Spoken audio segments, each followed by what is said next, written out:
Hello, and welcome to Season 4, Episode 10 of Fire Away, Rudner Law's online show focused on the employment law issues that matter to you. My name is Brittany Taylor. I am an employment lawyer and partner at Rudner Law, and your host of this episode of Fire Away. Fire Away streams live online every month, and if you missed an episode or want to watch one again, they are always available on our YouTube channel, Facebook page, LinkedIn, and of course on our website. Today, I'm joined by Jacqueline Bart and Serge Boudreau. Jacqueline is a Canadian immigration law specialist and the managing partner of Bart Law LLP. Serge is president of Seeds and Trees Talent Studios, as well as the creator and host of the Recruitment Flex podcast. Together, we're going to be talking about remote work and the legal implications of recruiting and managing employees who are outside of Ontario, or more significantly, outside of Canada altogether. Thank you both for joining me. I think this is going to be a really great discussion. I'm really excited about it. All right, so let's get back into talking about this. So the pandemic definitely created a situation where a lot of employers for the first time had employees working remotely. Many businesses are actually not returning to the office full time or at all. And in some cases, employees may have actually relocated during the pandemic because they were working remotely, and now they're working from their cottages. Or, we've even seen situations where workers have moved out of the province or out of the country entirely. And I think the other change that we're starting to see, or that we have seen, is employers starting to realize that if their business is remote, they're not restricted to a set geographic area when it comes to searching for talent. So today I want to talk a bit about some of the pitfalls that employers need to watch out for in these kinds of situations.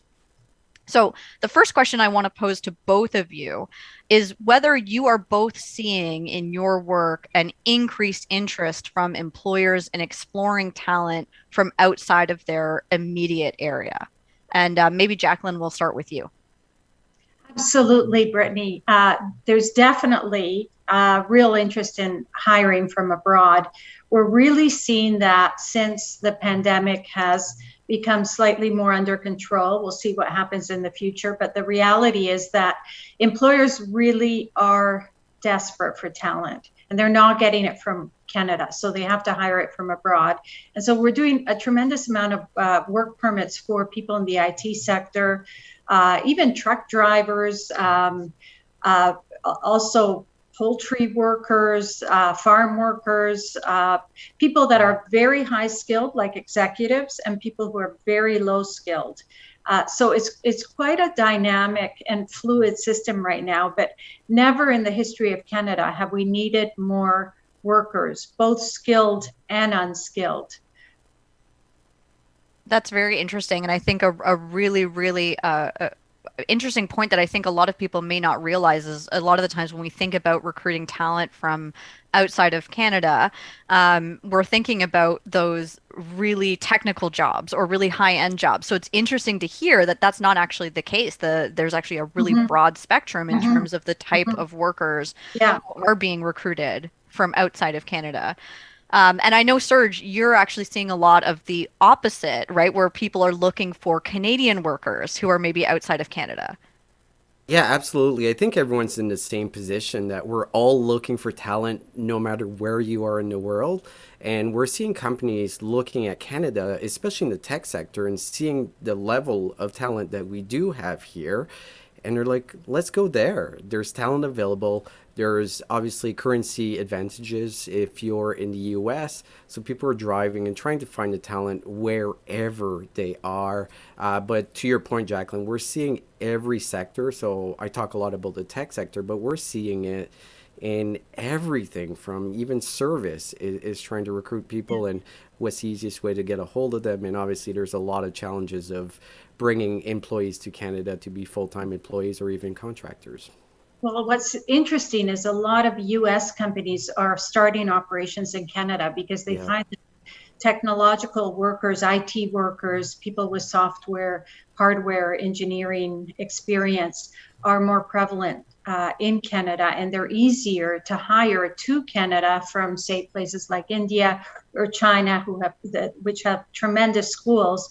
And these tech workers are very in demand right now. So what we're seeing is Canada, and specifically Toronto, becoming a silicon hub for tech workers throughout North America.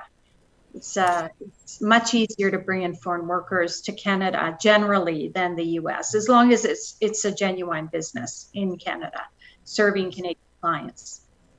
Yeah, we've seen a lot of that. We've seen there's obvious advantage when it comes to just a skill level, but also you think about just a time zone. There's not a major time zone difference if you're looking between well, there's none between US and Canada.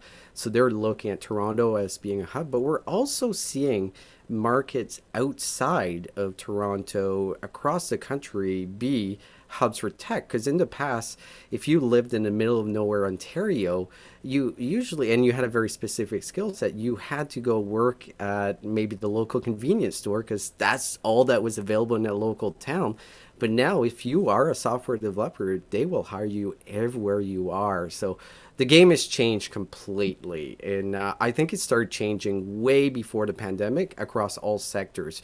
Really, the pandemic really accelerated and also showed a lot of companies, hey, we can hire remote. There's no difference. Let's change our management style. Let's focus on outcomes instead of you being at your desk 9 to 5. And that's how I measure how productive you are. So companies have seen the shift. We're definitely going to see that continuing for the foreseeable future, especially in this labor economy that we're seeing right now. I think that's an excellent point about the pandemic accelerating something that was already there. We were already seeing, people, businesses starting to look outside of their immediate geographic area in terms of recruitment. But I think it really was an eye-opening 18 months or so for employers where they realized, oh, hey, actually, a lot of our work can be done remotely, which opens up a lot of doors. So Mhm. let me ask you both this. What does a Canadian company have to consider when they're looking to bring in workers from outside of Canada? What are some of the things that they need to be alert to from a legal perspective, from a talent acquisition perspective? What are kind of some of the top things that they need to be thinking about when they start to get interested in this prospect? So when you're bringing in foreign workers to Canada, the most important thing is to ensure that uh, you obtain a work permit for them. They can't come to Canada and work illegally. Sometimes if they're coming in for a short period of time, a visitor record is sufficient because there are a number of exemptions for people who are coming in for short periods of time to install equipment that was purchased from a foreign manufacturer, and they have expertise on that equipment, for example. But the reality is that there's 500 different work permit and work permit exempt categories in Canada. And if you don't find one, then you can't bring in your foreign workers. So generally speaking, HR always speaks to legal in order to ensure that they can bring in their foreign workers on work permits. And then once they get the go ahead, they offer them employment. Or alternatively, they can offer them employment conditional on obtaining a work permit. And then if it's impossible, then they'll tell the employee that it's not possible. So it can work either of those two ways, but the work permit is key. Yeah, absolutely. And I think that's something that perhaps some employers don't realize that this is a requirement that has to be in place, that you have to be legally eligible to work in Canada. And when you've got somebody who is a citizen, who is a permanent resident, you don't have to worry about those things. But when you're looking at a foreign worker, then yes, you do need to make sure that you've got those kind of work permits in place. I can't Exactly. believe there's that many different work permits. Are there any resources for employers to, other than going to speak with an immigration lawyer, which of course we fully recommend, but are there any resources for employers to try to ascertain where do I even start? Like, what Yes, am I looking yes. at? Yes, they can go on the immigration website.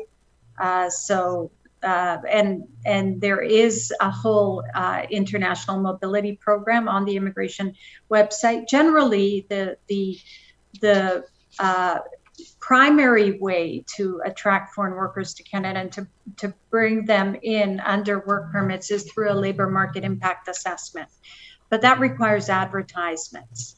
So the labor market impact assessment process, the labor market impact assessment based work permits there's a number of exemptions under that particular general rule where advertising isn't required, but you still need to get a labor market impact assessment. I've written books on how to avoid the labor market impact assessment process because it is very onerous if you have to advertise. But in addition to that, there's about 500 different other categories under the International Mobility Program. And those are on the IRCC website, but perhaps sometimes it's not as clear as it should be. There's, out of those 500 programs, there's free trade agreements. And some of the free trade agreements are extremely generous. One country where we have a very generous free trade agreement, for example, is Peru. It's probably one of the most open free trade agreements. And it's surprising because it's Peru, but we've been bringing in a lot of foreign workers from Peru. We've got free trade agreements with Costa Rica. We've got them with Chile, Colombia, obviously the US and Mexico, Korea, Europe, and now the UK. So we've got a lot of them and they're very useful, but there are, again, there are various other categories as well. Right. So, well, yeah. this would definitely, if I was an employer, I would definitely be calling an immigration lawyer to help me work my way through all of that. It sounds very complex. So what about Serge, from a non kind of legal perspective, when you are recruiting or you're trying to attract talent from outside of Canada, what are some of the things that an employer should be considering or maybe think about in advance? Well, I think Jacqueline had excellent points of what you need to do. And the first thing where I'm more concerned is the small to medium business that might not understand completely what are the ramifications of going ahead and hiring someone without the proper documentation. So do get an immigration lawyer or someone that is extremely knowledgeable on what the laws are, just to cover yourself. But as talent acquisition and coming and looking at where we can get talent is understanding where you're recruiting, understanding what the type of skill set that you're looking for and what potential arrangements can you make.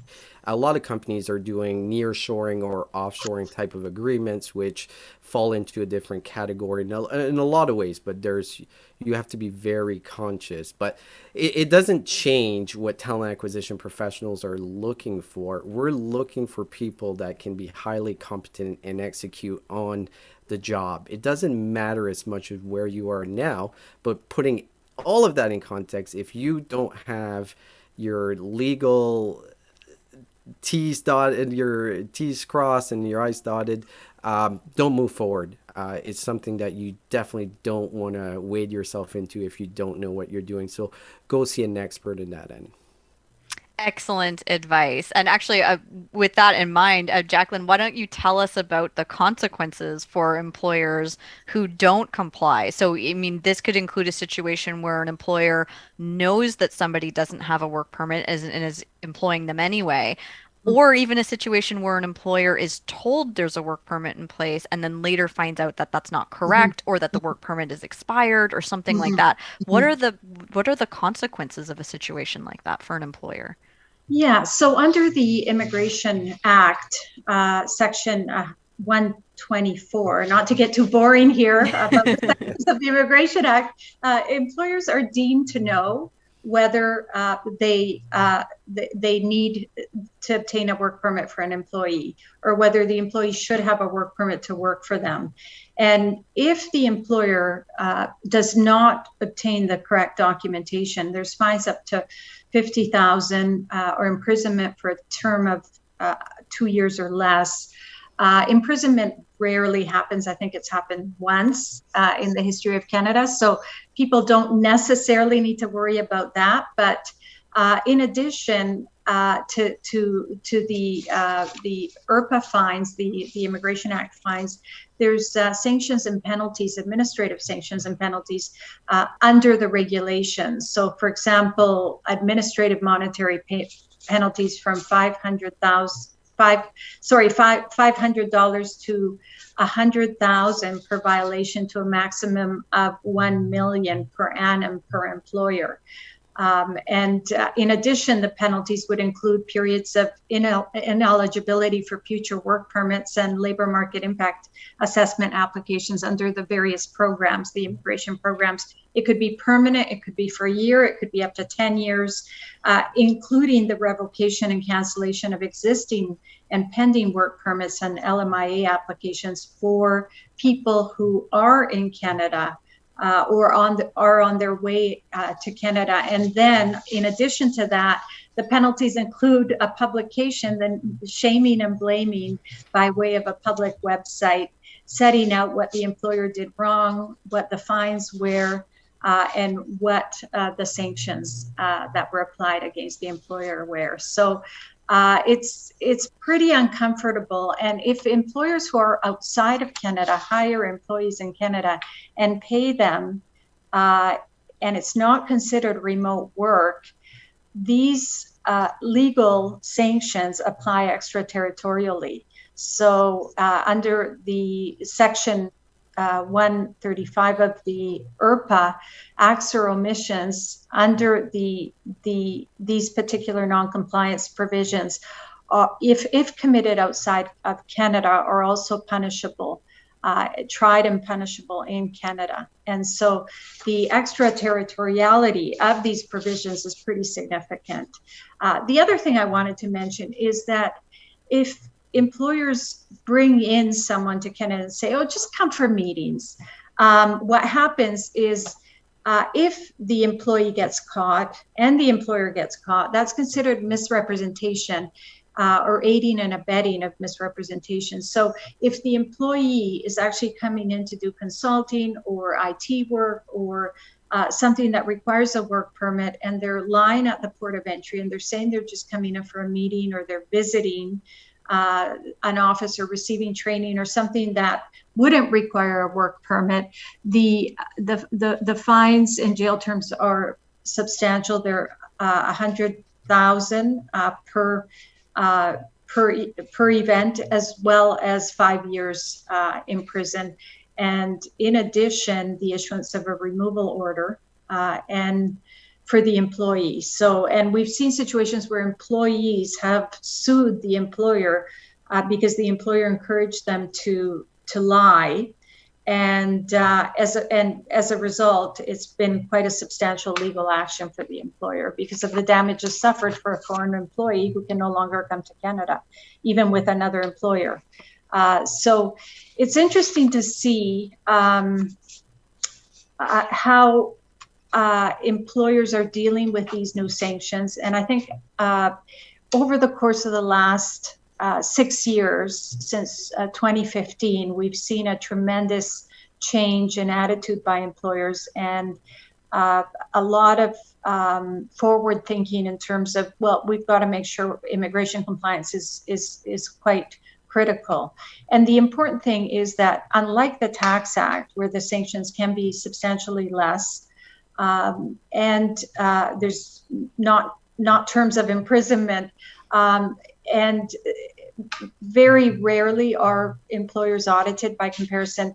Under the Immigration Act, 1 in 4 employers are audited. So Wow. the regularity of auditing is quite substantial. And so employers, if they are audited, there's a number of steps that we recommend that they take immediately to minimize the sanctions and to minimize the naming and shaming on the public website, et cetera. But Right.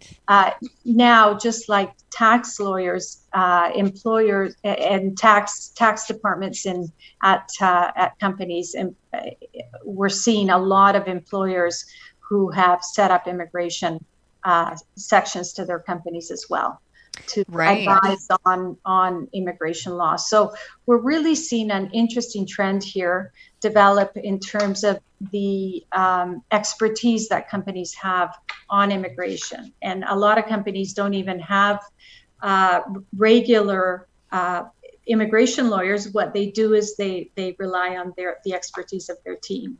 Right. So Well, I mean, well, it sounds like they're very likely to get caught if they're not following the rules. And the sanctions are hugely significant, both from a financial perspective, but also from a future consequences right. perspective, which Yeah. is huge. And I think, a lot of employers have no idea that the consequences are that significant. So I think this is really, really crucial information for employers to have. what about situations, and we've been talking a lot about bringing employees in, what about a situation, this is something we deal with a lot of in the employment law context, is when an employer tries to categorize somebody as a contractor. So they say, no, no, I'm not hiring somebody to work for my business. I'm not hiring an employee. I just need somebody to provide services to me as an independent business. And, because this person has the expertise I need, that's the person that I want to retain. So are the rules different when we're talking about recruiting contractors as opposed to employees? Not from an immigration perspective. If you're recruiting a contractor, they still need to meet certain requirements, and different sections of law and policy apply to contractors. But by and large, the application of the law is very similar. So it doesn't make a difference. A lot of employers think, well, if we have a contractor, it's going to be a lot easier. They're responsible for their work permit. No, the employer still needs to sponsor the work permit and still make commitments. And the employer in Canada would be audited on those commitments. That's really interesting. I mean, I think that in employment law, we definitely have a significant distinction between what an employee is entitled to versus what a contractor is entitled to. Now, of course, that of course gets into a whole other conversation of, are they actually a contractor? They've been disguised as a contractor when they're really an Mhm. employee. But it's Mhm. really interesting to know that from an immigration perspective, it doesn't matter. It's if you're doing the work, Mhm. then you need to Mhm. have a work permit. Yeah. That's really fascinating. And And when, oh, sorry, go ahead, Jacqueline. oh, I was just going to say, when bringing employees into Canada, sometimes people come in for remote work, and it's such a trend right now, remote work. And so Canadian employers are allowing their employees to go to foreign jurisdictions and work. And it's so important for employers to ensure that these employees are legally allowed to work remotely from foreign jurisdictions. And it's a real issue for Canadian employers, and they need to have some policy surrounding that issue, and check to ensure that there's compliance with the law in those jurisdictions, particularly if the employer has an office in those jurisdictions. Similarly, when individuals come to Canada and are working remotely, say for a French office, but there is a subsidiary in Canada, that remote work may not be legal if there's collaboration between that employee and the Canadian subsidiary. So these kinds of situations need to be carefully assessed. And HR departments have never had such a hard time dealing with employees as now with remote work, from an immigration perspective, and I'm sure from an employment perspective as well. Absolutely. It's certainly been a very interesting time with a lot of our clients who had, like I said, no idea that remote work was something that was feasible for their business, and now they're developing, very extensive remote work policies because nobody's coming back to the office anytime soon, or they're going to be coming back, on a temporary basis where it's, or a staggered basis where it's 2 days a week in the office, 3 days at home. So yeah, definitely we've seen a massive change there, and I think it is getting more complicated for employers.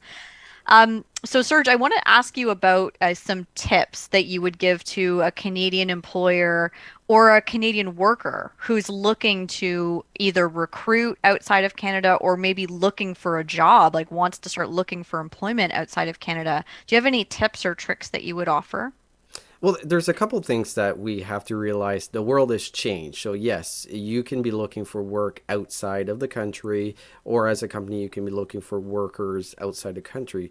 But there's still fundamentals that you have to follow as far as what are the key skill sets you're looking for, and where, like, remote for me has changed a lot of how we look at even the Canadian market. Because, like, to give you an example, I'm in Alberta.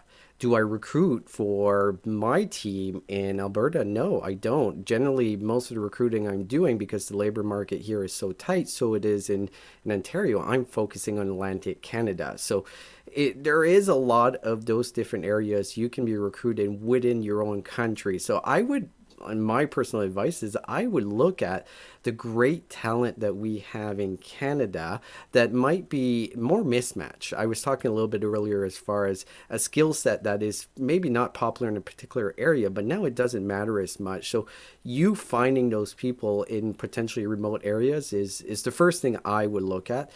And after listening to Jacqueline and understanding of the limitation and the challenges that when it comes to recruiting outside of the country, you got to make sure that you've got it covered, that you're doing it correctly, and also that they can work correctly. If you've followed everything, you've brought in everyone legal, they're also, you have to put in context, how do you mix in with your teams, how do you match to make sure that the people coming in are coming into a culture that is diverse, inclusive, so they feel welcome, that they're coming into an environment where they can prosper, because it's the major challenge, even if you're remote, to come work for a Canadian company if you're living across the world. So those are all factors that you have to take in context when you're looking at employees, contractors, where you recruit.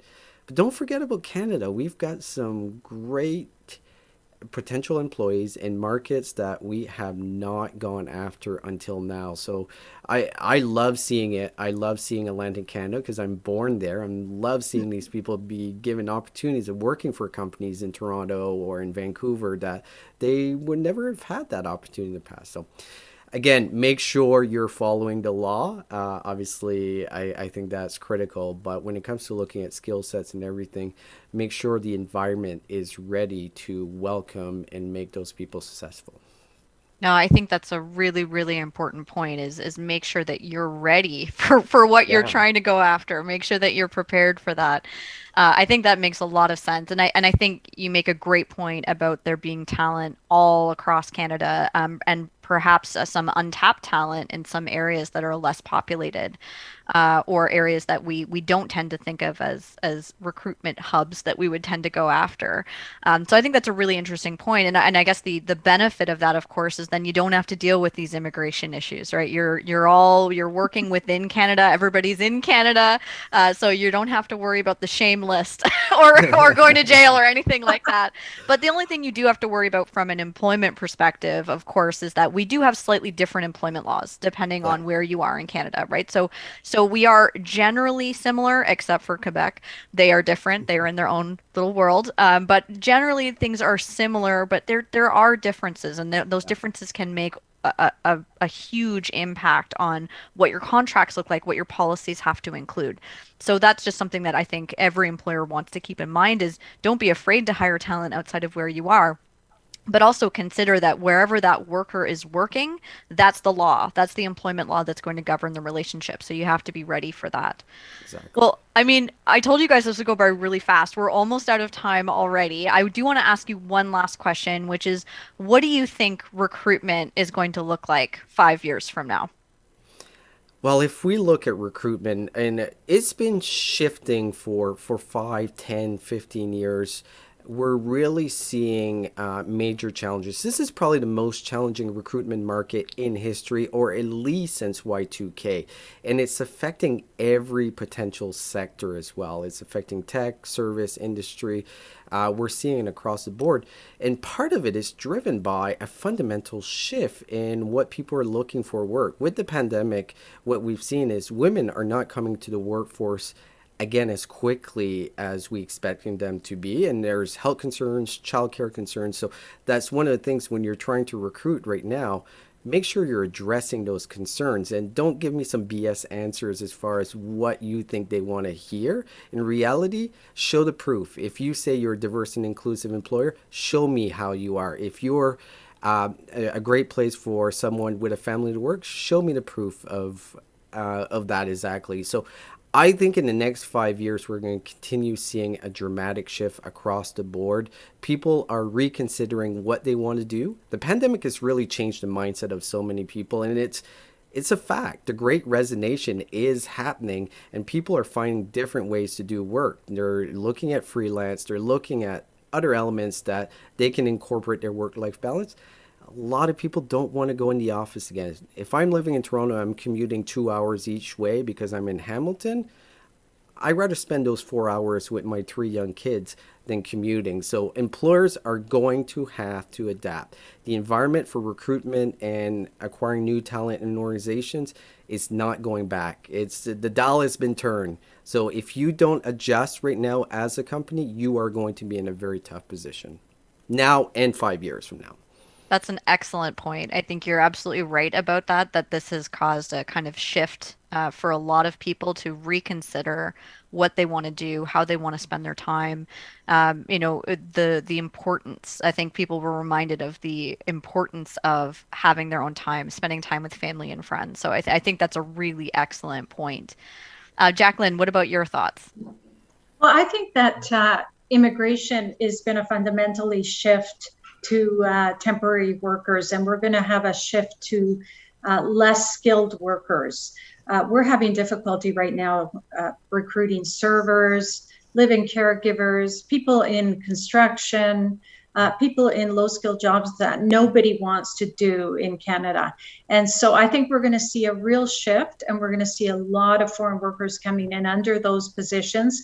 And since Canada is not a country that believes in exploiting the foreign workers, I do anticipate that there will be routes and more routes, additional routes to permanent residence for low-skilled workers, because right now they're very restricted. Very interesting. I think that that's also an excellent point. And I hear you on the trying to recruit servers. That like I've got a lot of clients who are really struggling with that. I've a lot of people who left and changed jobs because they were on layoff or they were on infectious disease emergency leave for months and months. And so they said, you know what? I'm going to retrain. I'm going to go do something else, or I'm going to change my perspective on what I'm looking for. So I think that's an excellent point as well. Okay, well, that is all the time we have for season 4, episode 10. Thank you to everyone for tuning in, and thank you to Jacqueline and Serge so much for joining me today. This was a fabulous discussion, and I feel like we could keep talking for hours and hours about this topic. So maybe we'll have you come back at some point to just talk more about this issue. Thanks for having me. Yeah, Thank you, no, Brittany. you're so welcome. Thank you for joining us. All right. So at Rudner Law, we wanted people to treat their employment relationships as legal relationships and make informed decisions rather than assumptions. I invite you to keep up to date on employment law issues by following our social media, subscribing to our newsletter, and although we are making progress on the COVID front, you still need to keep up to date on workplace issues relating to the pandemic and particularly post-lockdown issues by checking out our COVID-19 Resource Center, which is available on our website. As we always say, though, none of that replaces legal advice, which is tailored to your specific circumstances. If you think you need an employment lawyer, you probably do. So please feel free to reach out to us. As I mentioned before, past episodes can be found on YouTube, on our website, and archived on Facebook and LinkedIn. And if you like our page or subscribe to our channels, you will receive notifications when the episodes are live. Thanks so much to Rob, Rebecca, and Mark for helping put the show together. Great job as always, guys. See you next time.